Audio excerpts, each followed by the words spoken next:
Pac-12, interesting conference. We've got USC, Utah, and Oregon right at the top, followed by UCLA, Washington, and Oregon State. Oregon State. From there, it just kind of goes down, down, down. What are you looking at in this one, Ross? I'm looking at a 3-horse race here. USC, Utah, and Oregon. I don't want to waste the viewers' time talking about any other teams.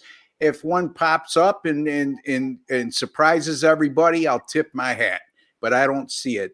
Let's start with USC. I mean, they're plus 200 to win the Pac-12 title. Lincoln Riley, the big story, coming over from Oklahoma. He gets 8 offensive starters returning from a season ago. He also has brought in the #1 transfer portal class in the country. So in terms of their defense, they gave up over 400 yards last year, and it's very difficult to win any Power 5 conference with those kinds of defensive numbers. He's got 9 of those transfers on the defensive side of the ball in their 2 deep rotations. So look for them to be vastly improved on that side of the ball. And also he brings over his quarterback from Oklahoma a season ago, Caleb Williams. And he certainly knows Lincoln Riley's offense like the back of his hand. And also Jordan Addison, easy for me to say. He comes over, a transfer from Pitt that had over 1,000 yards receiving last year with Kenny Pickett at quarterback. So he'll be an impact player. So I like USC's chances. I think there'll be a serious contender right down to the end. Also, Oregon, plus 300, new coach, Dan Lanning. He comes over from Georgia, was their defensive coordinator, and we all know how good Georgia's defense was. I'm not so sure he's going to inherit the same type of athletes that he had in Georgia. But still, Oregon's got 15 returning starters. Here's the thing for me. Bo Nix is slated to be their starting quarterback. Bo Nix, formerly of Auburn. I don't see any Power 5 team winning a conference title with Bo Nix under center.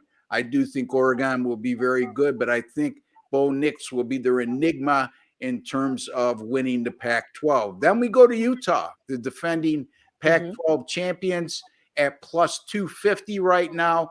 You know, here's the thing about Utah. Not only are they the defending Pac-12 champions, 67.5% of the starts they had last year, meaning their roster, came from underclassmen. So we got a team that's experienced and with winning experience.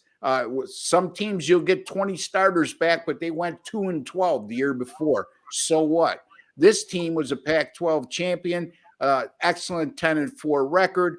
I love Kyle Whittingham as their head coach. He's just one of the best head coaches in the country that not a lot of people know about. I love their quarterback, Cameron Rising. He took over an early season last year, and Utah really went on a run with him. And don't forget, folks, this is a team that took Ohio State right down to the wire in the Rose Bowl before falling 48-45. I like the Utah Utes here to win the Pac-12 again. I think that the experience will be the telling factor, and I love their head coach, and this is a solid team. The other teams might have more star power, but I'm going to go with the Utah Utes here, plus 250 to win the Pac-12. All right. I mean, I'm an Oregon Duck girl, but I also know that my program's been in turmoil. So don't get me wrong about that either. So I'm not opposed to Utah at all. USC, I'm just very excited to see them play. Yeah. It's not a team that I would put a future on, especially at that price. You're getting, what was it, plus 190? I think you said you have 200. I've got a 190. To hold up my money for an entire college football season at 2-1 odds is just not really worth it for me, I would say. But with this Utah team, they are proven, they're tested, and let's see what they got. Let's see what they got going on. At least with them, I know what I'm getting. Laying a plus 250 or taking a plus 250. At least I know what I'm getting with the champs, whereas USC has a lot of variables involved. Yeah. Absolutely.